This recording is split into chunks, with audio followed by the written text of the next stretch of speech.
An Italian court reconvicted Amanda Knox of slander today after she was exonerated in a 2007 murder of her British roommate while the two were exchange students in Italy. Yeah, the court finding that Knox had wrongly accused an innocent man of the killing. ABC's Reena Roy has more on what happened in court and how Knox is now reacting.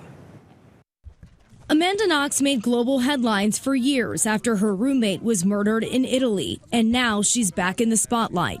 Today, an Italian court sentencing her to 3 years in prison after finding Knox, in a written statement in 2007, had wrongly accused an innocent man of killing 21-year-old Meredith Kircher. We were looking for having a dismissal, and we don't know exactly what is the logic behind this decision. Knox, now 36 years old and married with 2 children, reportedly showing no emotion in court as the verdict was read, giving an emotional speech beforehand, asking to be cleared of the slander charges. Knox admitting she wrongly accused Patrick Lumumba, a Congolese owner of the bar where she worked part-time while studying abroad in Italy, saying she was under pressure from police and had no way of knowing who the killer was. Knox discussing the slander charge on her podcast Labyrinths back in December. My argument is that I was coerced into signing those statements, and I never intended to implicate myself or others in a crime that I didn't commit. Knox will not have to serve the 3 years,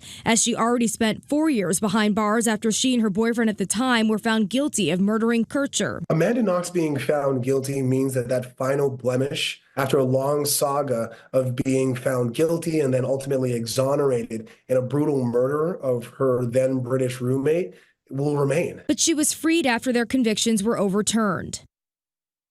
The motivation behind the court's decision will be released in 60 days. From there, Knox's lawyer says they'll decide if they'll appeal the slander conviction.